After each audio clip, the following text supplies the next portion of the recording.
아주 좋습니다. 자, 여러분, 전도사님이 오늘 제목을 같이 읽어보기 위해서 준비를 했는데, 자, 뭘까요? 할렐루야? 어디서부터 할렐루야일까요? 여기서부터 할렐루야일까요? 여기서부터 할렐루야일까요? 외계어? 외계어가 아니라 히브리어입니다. 우리 한글은 왼쪽에서부터 오른쪽으로 읽지만 히브리어는 오른쪽에서 왼쪽으로 읽어요. 그래서 여기가 할입니다. 아까 전에 얘기했듯이 자, 우리가 오늘 전도사님이 준비한 제목이 할렐루야입니다. 아주 잘했습니다. 자, 우리 제목을 한번 읽어보겠습니다. 할렐루야! 네, 한번 인사해봅니다. 자, 여러분, 할렐루야가 무슨 뜻일까요? 나는 할렐루야를 교회에서 들어봤다, 손. 교회에서 들어봤다. 방금 전도사님이 할렐루야 했으니까 모두 다 들어봤겠죠? 저 손 내리고. 아까 전도사님이 샬롬이라고 인사했어요. 샬롬은 어떤 뜻이라 했죠? 우리 전도사님이? 평안. 그렇죠. 우리 여호와 하나님께서 함께 하시기 때문에 평안할 수 있고 평안합니다. 주 안에서 우리는 평안합니다 라고 샬롬이라고 인사한다고 했어요. 할렐루야는 무슨 뜻이냐면 맨 처음에 찬양하다라는 의미의 할렐이라는 뜻이 있어요. 그 단어가 있어요. 할렐. 여기 보면 전도사님 알려줄게요. 이게 히읗이에요. 히읗. 이게 모음입니다. 그다음에 이게 리을이에요. 리을. 그럼 똑같은 거 있으니까 여기 이거 리을일까요? 뭘까요? 또 리을이죠. 렐. 이거는 우입니다. 우. 그래서 할렐이라는 찬양하다라는 동사가 있고 우라는 그 어미가 붙어서 너희라는 뜻과 할렐우 이렇게 돼서 할렐루가 됩니다. 그래서 너희가 찬양하다. 야는 뭐냐면 아도나이, 우리 하나님을 뜻하는 거죠. 여호와 하나님을 찬양하여라. 너희는 여호와 하나님을 찬양할지어다 라는 뜻입니다. 할렐루야는 너희가 여호와 하나님을 찬양하여라 라는 뜻입니다. 그래서 우리가 함께 할렐루야라고 인사하는 것은 하나님을 찬양합니다. 우리가 같이 하나님께 영광 올려드립니다 라는 뜻이 있습니다. 오늘 히브리어 2개나 배웠네. 샬롬 또 할렐루야. 오늘 찬양받기 합당하신 하나님이 우리에게 어떻게 말씀하시는지 말씀 시편을 통해서 한번 알아보도록 할 텐데요. 여러분, 우리가 궁극적으로 하나님은 어디 계시지? 하나님은 누구시지? 라는 질문이 들 때가 있어요. 여러분, 하나님은 누구세요? 하나님은 누구세요? 예수님이 우리 사람의 모습으로 오셨죠. 나는 하나님이 이런 분이신 것 같다. 한번 얘기해 볼 사람. 사람. 영원히 우리를 지켜주시고 인도하신 분. 아멘. 또 나는 하나님 이렇게 얘기하고 싶다. 나는 하나님을 이렇게 알고 있다.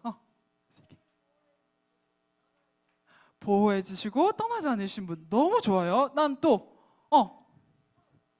세상을 만드신 분, 창조하신 분. 아멘. 맞습니다. 또 나는 하나님에 대해서 그렇죠. 하나님께서 자기 독생자를 우리에게 보내주신 분이시죠. 그렇듯 성경에서는 66권, 성경이 하나처럼 보이지만 성경 안에는 66권의 말씀이 있죠. 근데 그 말씀은 하나님에 대해서 하나님은 이런 분이십니다 라고 소개하고 있고 선포하고 있어요. 저희 전도사님이 선포라는 단어를 썼어요. 성경은 여러분, 우리 하나님께서 진짜 좋으신데 제 얘기 좀 들어보세요. 비록 하나님께서 작게 보일지 모르겠지만 하나님이 이만큼 크시니까 제발 믿어주겠어요? 제발 믿어줄래요? 전도사님 얘기 좀 들어줄래요? 이렇게 성경이 얘기하지 않고, 그럼에도 불구하고 어떤 상황에도 불구하고 하나님은 이런 분이십니다. 하나님은 천지를 창조하셨습니다. 역사하신 분이십니다. 하나님께서 우리를 위해서 예수님을 우리에게 주셨고 예수님을 믿는 우리로 말미암아 구원을 얻게 하셨습니다 라고 성경 66권이 선포하고 있어요. 그리고 과거에서부터 지금까지 역사하시는 그 하나님을 우리가 허상으로 믿는 것이 아니라 실제적으로 우리 삶 가운데, 우리 인생 가운데 함께 하신다는 것을 구약의 내용을 통해서 알 수 있고, 또 신약의 예수 그리스도와 함께한 제자들과 또 제자들이 믿었던 그 제자들이 예수님을 증거함으로 온 세계에 전파되고, 예수님께서 부활하시고 승천하신 후에 우리에게 성령을 주심으로 우리는 영원히 함께 한다는 것을 우리는 알 수 있게 되는 거죠. 성경을 통해서. 그런데 전도사님이 궁금한 게 생겼어요. 그래서 하나님이 누구신데요? 하나님이 어떠신 분이신데요? 라고 궁금증이 들 때면 성경을 보면 성경에 하나님이 이러한 분이십니다 라고 나와 있긴 있어요. 그런데 전도사님이 오늘 시편에서 하나님께 대해서 뭐라고 얘기하는지 너무 궁금한 거예요. 한마디로 한번 정리해보면, 오직 여호와 하나님만이 하늘과 땅을 다스리는 창조주로서 지금 우리가 세상에서 말하는 사람들이 만들었던 우상, 신이라고 부르는, 우리가 경배하고 예배하는 다른 것들과는 다른 유일하신 하나님이시다라고 시편에서는 말하고 있는 거죠. 오늘 시편에서 우리 하나님이 어떤 분이신지 얘기해 주시는 것은 오직 여호와 하나님께서 우리를 지으시고 이 온 땅을 지으심으로 창조하신 여호와 하나님이시다라고 얘기해 주고 있는 것입니다. 그러면 전도사님이 여러분들께 한 가지 더 질문을 할게요. 아니, 성경에서는 하나님이 이러한 분이시다라고 얘기를 하고 있는데, 그럼 그 성경에서 얘기하는 위대한 하나님, 우리를 구원하시는 하나님, 하나님을 믿음으로 말미암아 우리는 영원한 지옥 가운데 가지 않고 영원한 생명 가운데 하나님과 함께한다는 그 기쁘고 우리를 선하게 이끄신다는 그 하나님이 내 삶, 내 마음 가운데 어떤 하나님으로 계시는지 한번 질문을 드려보도록 할게요. 그리고 우리가 하나님을 찬양하지 못한 이유가 무엇인지 한번 점검해보는 시간이었으면 좋겠습니다. 여러분들 마음 가운데 하나님은 어떠한 하나님이세요? 내 마음 가운데 어떠한 하나님으로 나는 요새 하나님을 이렇게 느끼고 있어요 라고 우리가 한번 적어볼 수도 있을 것 같아요. 우리 마음 가운데 참된 그 성경에서 얘기하는 변하지 않는 우리에게 선한 목자 되시는 그 하나님, 우리 온 땅을 지으시고 우리를 이끄시는 하나님이 우리 마음 가운데도 여전히 자리하고 계시는지, 그 자리하고 계시는 하나님을 우리는 찬양할 수 있는지 한번 말씀을 보도록 할게요. 하나님께서 정말 위대하시고 하나님이 정말 우리를 위해서 사랑이 많으신 하나님이라는 것을 성경의 66권을 통해서 얘기를 하고 있는데, 내 마음 가운데 혹시 성경이 얘기하고 있는 그 하나님, 사랑의 하나님, 또 위대한 하나님, 우리를 끝까지 붙드시는 하나님이 내 마음 가운데 조금 다르게 있다면 왜 다른지 한번 생각을 해봤을 때, 우리 인생을 살아갈 때 때때로 굉장히 힘든 일들이 많아요. 하나님을 하나님 그대로 보지 못하고 내 상황 가운데 내 상황에 역사하시는 하나님만 봤을 때 우리가 하나님을 오해하고 성경이 얘기하는 하나님과 내 삶에 역사하시는 하나님과의 차이를 느껴서 하나님을 오해할 때가 많다는 거죠. 여러분, 이번 주 비가 많이 왔어요? 많이 안 왔어요? 많이 왔죠? 정말 많이 왔어요. 전도사님 운전하다가 진짜 고속도로에서 너무 비가 많이 와서 진짜 앞이 앞이 하나도 안 보이더라고요. 와이퍼가 왔다 갔다. 여러분들은 운전을 못하니까 전도사님 좀 알려주자면, 자, 이게 오른쪽이 엑셀 나가는 거고 그 중간이 브레이크라는 게 있어요. 브레이크가 뭐냐면 멈춤이란 뜻이거든요. 네네. 그래서 그 멈추게 돼 있어요. 근데 차를 고속도로에서는 직진만 해야 돼요. 계속 가야 된단 말이죠. 앞에 차가 멈추지 않는 이상 고속도로는 원웨이이기 때문에 쭉 가야 되는데, 비가 넘어오니까 가지 못하는 상황 가운데 두려웠어요. 그런데 전도사님은 계속 엑셀을 밟았을까요? 안 밟았을까요? 밟았죠. 앞에 차가 없으니까 하나님께서 너무 감사하게 비가 너무 많이 와서 앞이 하나도 안 보이는데 차가 없더라고요. 그 전도사님이 다행히도 안전하게 올 수 있었어요. 근데 우리 입장에서는 비가 많이 와서 앞이 하나도 보이지 않고 굉장히 불안한 상황 가운데 놓여 있지만, 태양은, 전도사님 질문 안 할게요.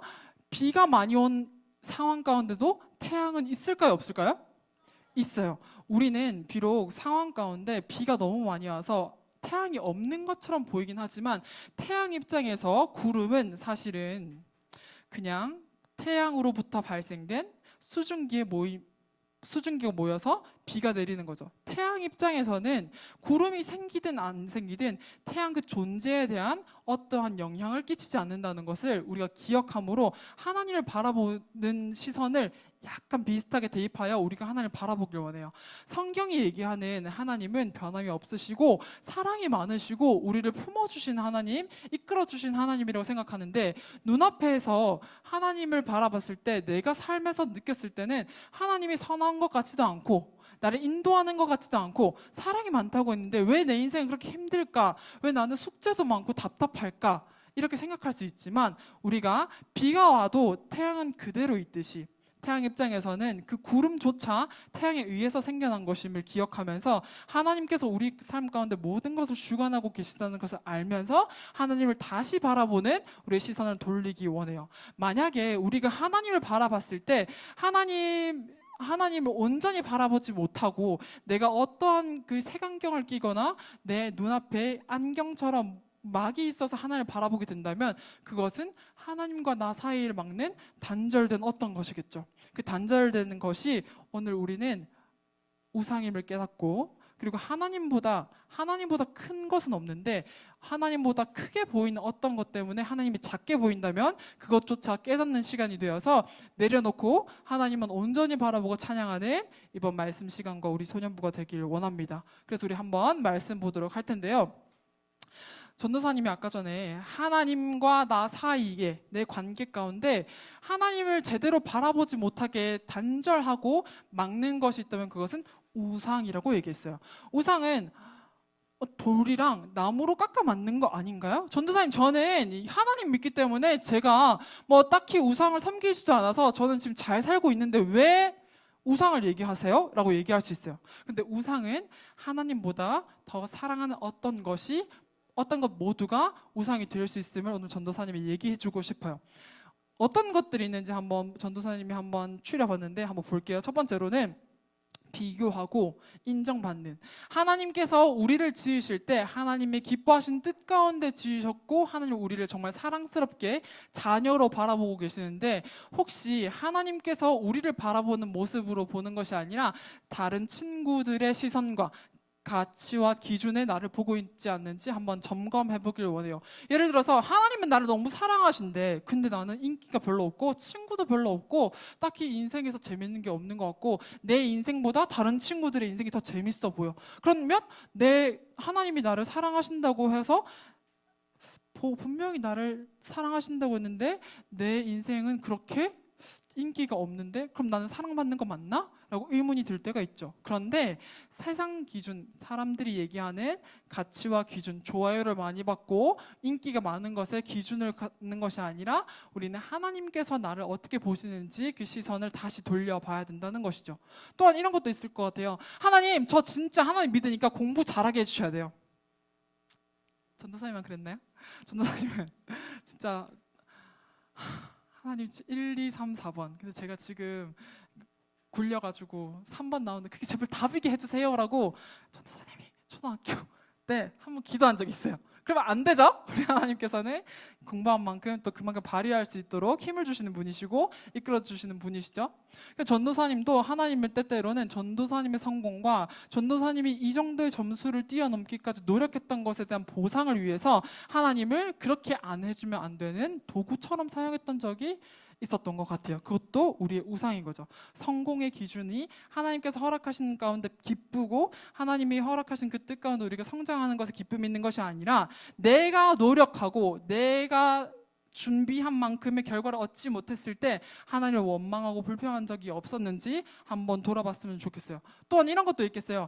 하나님, 저는 지금부터 하반기까지 전도사님 기준이에요. 여러분 아니에요? 4kg를 빼겠어요. 그런데 그 순간에 제가 4kg를 빼기로 했는데 아니 결혼식도 많이 가야 되고 친구들하고 약속도 있어서 밥을 많이 먹어야 되니까 너무 극단적인 예지만 저 하고 싶었던 계획과 벗어났을 때 하나님께서 나에게 다른 길로 인도하시는 것처럼 보일 때 하나님께 통치권을 드리는 것이 아니라 내가 통제권을 가지고 하나님께서 이끄신 것 그런 길을 따라가는 것보다 자기 스스로가 세웠던 계획이 더 중요하지 않는지, 그것도 하나님과 우리 사이에 가로막는 것이 되겠고, 또 나머지는 나 자신, 내가 하나님보다 더 우선되어서 하나님이 허락하시고 시키시는 거 저 힘들어요.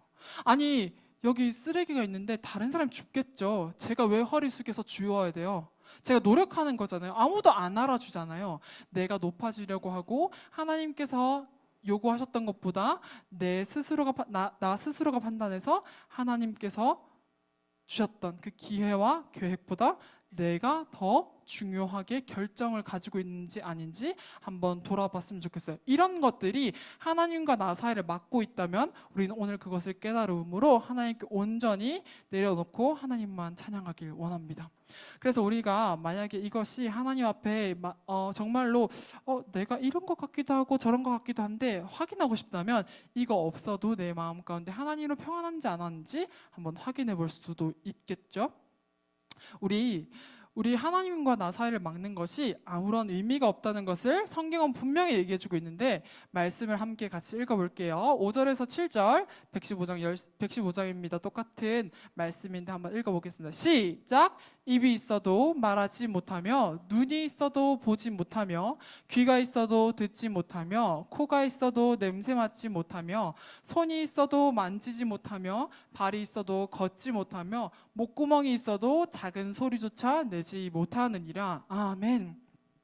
하나님께서는 이 세상 모든 것을 지으시고 하나님께서 다스린다고 했는데, 우리가 세워놓은 기준과 우리가 믿고 있던 그런 마음을 두고 있는 그 모든 것들은 사실 아무것도 아니고 그것을 따라가는 것은 어리석은 일이라고 성경은 반드시 얘기합니다. 사실 시편 기자도 그때 썼을 때 이스라엘 백성들이 하나님 아버지, 저희가 고통 가운데 있으니 하나님 저희를 인도하여 주세요, 고통 가운데 부르짖는 그 과정 가운데 여호와를 송축하라, 여호와를 찬양하라, 예배하라 라고 얘기했던 그 말씀입니다. 그래서 우리는 한 번 더 기억함으로 하나님께서 왜 우리에게 예배하고 찬양하고 하나님을 경배하라고 하는지 말씀을 통해서 조금 더 집중하여 보도록 할 텐데요. 한번 말씀을 읽습니다. 시작! 이스라엘아, 여호와를 의지하라. 그는 너희의 도움이시요 너희의 방패시로다. 아론의 집이여, 여호와를 의지하라. 그는 너희의 도움이시요 너희의 방패시로다.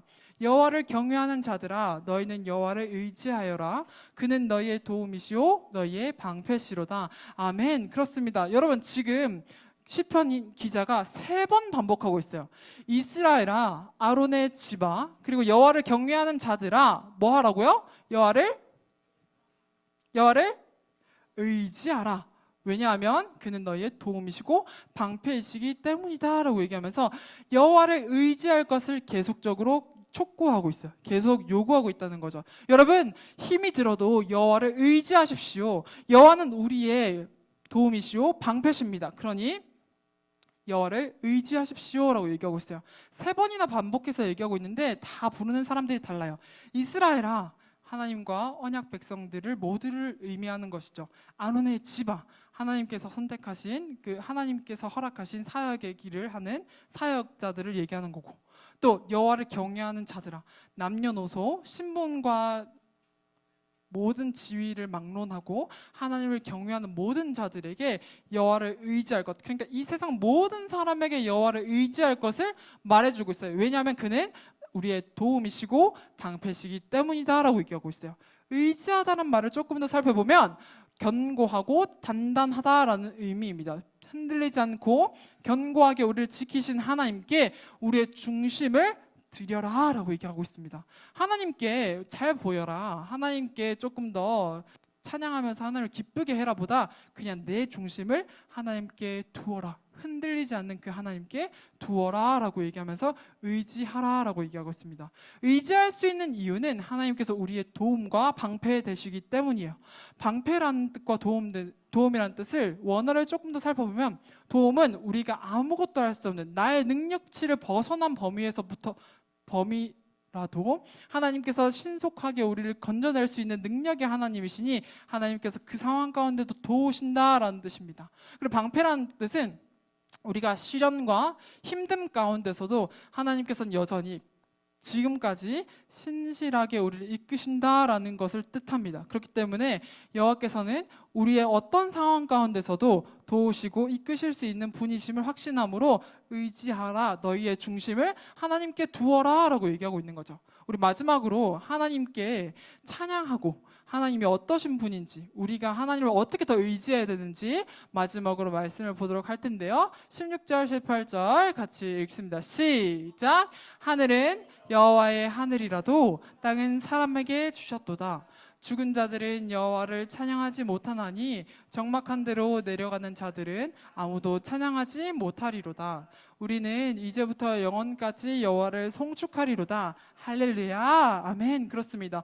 하늘은 여호와의 것이라고 했어요. 우리가 하늘은 정말 하나님의 위대하심을 보여주는 그 하늘은 하나님의 것이지만 그 하나님께서 허락하시고 기뻐하신 뜻 가운데 지어진 이 땅은, 하나님께서 허락하신 이 땅은 우리에게 청지기의 삶으로 주셨으니 우리가 이 땅 가운데서 하나님을 찬양할 수 있다라고 얘기해 주면서, 또한 17절에 죽은 자들은 하나님을 찬양하지 못한다고 얘기해요. 전도사님, 하나님은 능력이 많으시다면서요. 그러면 죽은 사람들은 컨트롤하지 못하시는 분인가요? B, 아닙니다. 죽음 가운데서도 죽음까지도 하나님께서 모두 승리하시고 감당하시는 분이시지만, 죽음 가운데 우리가 하나님과 단절되면 찬양하지 못하기 때문에 지금 살아있는 이 곳에서, 하나님의 허락하신 곳에서 찬양하기를 얘기하고 있고 강조하고 있는 것입니다. 하나님이 능력이 없습니다. 죽음은 하나님께서 손대지 못하기 때문에 죽기 전에 찬양해, 이게 아니라 죽음까지도 넉넉히 감당하시는 하나님이시지만 우리가 하나님과 단절된 삶 가운데 찬양하지 못하는 것은 안타까운 일입니다. 그렇기 때문에 우리가 살아있을 이 동안 청지기의 삶으로 하나님께서 허락하신 이 땅에서 하나님을 찬양하는 것이 얼마나 복된지 기억하심으로 영원히 하나님을 찬양하셨으면 좋겠습니다. 그래서 지금부터 영원까지 우리는 비록 힘들더라도 나의 도움과 방패 되신 하나님께서 나를 이끄시니 난 찬양하겠습니다. 그러니까 우리도 같이 찬양하자, 할렐루야라고 고백하는 것이죠. 그래서 지금 우리가 살아있는 이 시간이 비록 내 눈앞의 상황이 나를, 하나님과 나를 가로막는다 할지라도 우리가 기억했으면 좋겠어요. 태양은 여전히 떠 있고 구름이 태양을 가리더라도 태양이 없어진 것이 아니라 태양이 구름을 모두 다 품고 있다는 것을 기억하면서, 태양은 우리 하나님, 구름은 우리 상황, 우리가 서 있는 것은 우산 들고 있는 우리 생각하면서 하나님께 찬양을 끊임없이 하는 우리 소년부 되면 좋겠어요. 내가 가지고 있는 그 기준으로 하나님을 바라보지 않고 하나님이 먼저 되심을 질서 가운데 기억한다면 우리는 그 어떤 상황 가운데도 하나님께 찬양을 올릴 수 있고 예배할 수 있습니다. 하나님께 의지하라, 하나님이 도움이시고 방패이시기 때문에 의지하라라고 했던 그 말은 우리가 하나님께 더욱더 앞으로 나아가고 예배하고 경배하고 찬양하는 그 자체가 의지하는 것이니 우리가 예배를 놓치지 않고 하나님을 경배하는 우리 소년부 되기를 원합니다. 그래서 이번 주에 내 마음에 제일 중요한 자리에 하나님을 최고로 모십니다 고백하면서 나의 우상, 하나님과 가로막는 우상이 무엇인지 생각하고 하나님께 올려드리면서 하나님을 최고로 생각하는 우리 소년부 되길 함께 기도하도록 하겠습니다. 아멘. 아멘. 이 시간 두 손 모으고 기도함으로 예배 마치도록 할게요.